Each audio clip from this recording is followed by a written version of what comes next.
Bonjour à tous et bienvenue à cette nouvelle édition de Cyberune. La revue de presse des médias en ligne commence avec TIC Mag, le portail web d'actualité sur les TIC et télécommunications en Afrique centrale. Le site web annonce que le Cameroun envisage de se doter d'un centre de développement de compétences en fibre optique. Le pays recherche un expert en la matière et a reçu un financement du groupe de la Banque africaine de développement pour concrétiser ce projet. News du Camer donne la parole au ministre de l'Emploi et de la Formation professionnelle, Zachary Pervet.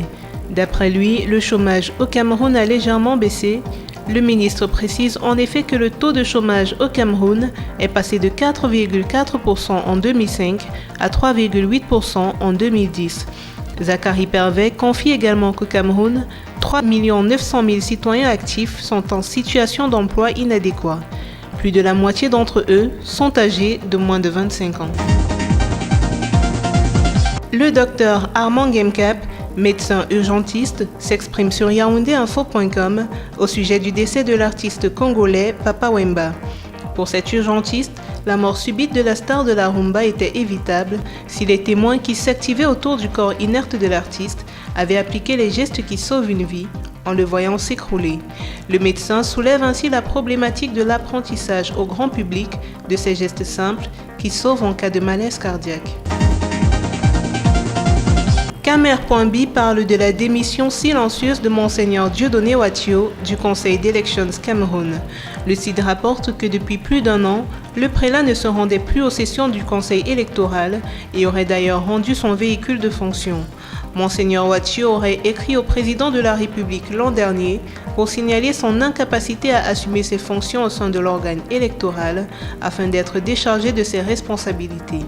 Il a finalement été remplacé par Eno Abrahams Egbe, nommé le 21 avril dernier par Paul Biya. À la une d'Investir au Cameroun, le gouvernement camerounais vient de confier à la société chinoise Qinyuan Constructions le contrat pour l'amélioration et l'électrification de la plage de Ngoye dans la cité balnéaire de Kribi. Un contrat qui devra être exécuté dans un délai de 8 mois et demi. D'un montant total de 2,6 milliards de francs CFA, les travaux de la plage de Ngoye seront exécutés dans le cadre du projet de compétitivité des filières de croissance. CamerounInfo.net retrace les 25 années d'opposition de l'UDC qu'il qualifie d'infructueuse.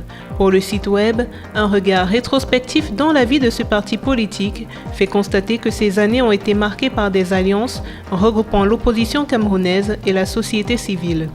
Des alliances qui n'ont jamais fait long feu. Et pourtant, Edamon Damjoya, président de ce parti, croit dur comme fer au poids de ses coalitions face au régime en place. Camer Post parle de l'impact de la transformation digitale sur le business des entreprises, une thématique qui s'inscrit dans un contexte camerounais où cette transformation est un passage obligé pour l'économie. Le site web précise que les technologies digitales se sont en effet imposées dans l'entreprise comme étant des facteurs de création de valeur et de nouveaux usages dans toutes les organisations.